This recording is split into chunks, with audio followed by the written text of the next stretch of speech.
মিয়ানমারের রাখাইন রাজ্যে দেশটির জান্তা বাহিনীর সাথে চলমান যুদ্ধে বিদ্রোহী গোষ্ঠী আরাকান আর্মি ইতিমধ্যেই মুংডু শহরের নিয়ন্ত্রণ নিয়েছে। একই সাথে মিয়ানমার বাংলাদেশ সীমান্তের দায়িত্বে থাকা শেষ জান্তা ব্যাটালিয়নের কমান্ডার সহ কয়েকজন সৈন্য পালিয়ে যাওয়ার সময় আরাকান আর্মির হাতে গ্রেপ্তার হয়েছে। মিয়ানমার ভিত্তিক গণমাধ্যমগুলো বলছে, বাংলাদেশ মিয়ানমারের সাথে থাকা প্রায় 350 কিলোমিটার এলাকা এখন আরাকান আর্মির দখলে। আরাকান আর্মির মুখপাত্র সূত্র বলছে, এরই মধ্যে তারা পশ্চিম অঞ্চলের জান্তা বাহিনীর কমান্ড হেডকোয়ার্টার দখল সহ রাখাইন রাজ্যের নিয়ন্ত্রণ নিতে যুদ্ধ চালিয়ে যাচ্ছে। এই অংশের পুরোপুরি নিয়ন্ত্রণে নেয়ার পরই বাংলাদেশ মিয়ানমার সীমান্তবর্তী নাফ নদীর মিয়ানমারের অংশে অনির্দিষ্টকালের জন্য নৌ চলাচলে নিষেধাজ্ঞা আরোপ করেছে আরাকান আর্মি। এমন ঘোষণার পর নাফ নদীতে নৌ চলাচলের সতর্কতা জারি সহ বাড়ানো হয়েছে বিজিবির টহল। প্রশ্ন উঠেছে, সীমান্তের এত বড় একটি অংশ যখন আরাকান আর্মির দখলে, তখন এর কি প্রভাব পড়তে পারে বাংলাদেশে?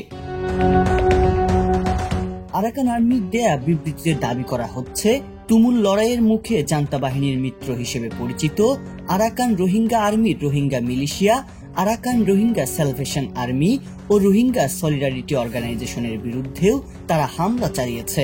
গেল ফেব্রুয়ারিতে আরাকান আর্মির হামলার মুখে কয়েকটি রোহিঙ্গা সংগঠনের নেতারা অস্ত্র সহ বাংলাদেশে আশ্রয়ের পর তাদেরকে আটক করেছিল পুলিশ। কক্সবাজারের স্থানীয় প্রশাসন বলছে, এমন অবস্থায় নতুন করে বাংলাদেশে রোহিঙ্গা অনুপ্রবেশের এক ধরনের শঙ্কা রয়েছে। নিরাপত্তা বিশ্লেষকদের মতে, এ অঞ্চলে নিয়ন্ত্রণ প্রতিষ্ঠার পর বাংলাদেশের রোহিঙ্গা প্রত্যাবাসন ও রোহিঙ্গা নিয়ে সংকট কয়েকটি কারণে দীর্ঘায়িত হতে পারে। জানা গেছে, নাফ নদীতে নৌ চলাচল নিষেধাজ্ঞার পর বাংলাদেশের টেকনাফ সেন্ট মার্টিন নৌপথে যাত্রীবাহী ট্রলার ও স্পিডবোট চলাচল বন্ধ হয়ে গেছে।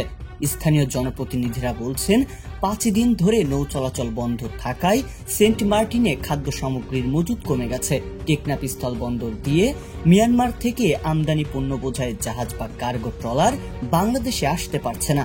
স্থানীয় ব্যবসায়ীরা জানিয়েছেন, আরাকান আর্মি এখন রাখাইন রাজ্যের রাজধানী সিথুয়ে দখলের চেষ্টা করছে।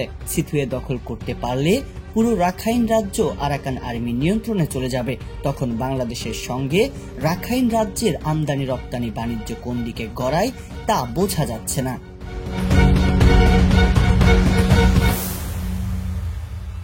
সংবাদ, ফিচার ও অনুষ্ঠানের জন্য ভিজিট করুন সংবাদ প্রকাশের ওয়েবসাইট এবং যুক্ত থাকুন ফেসবুক পেজ ও ইউটিউব চ্যানেলের সঙ্গে।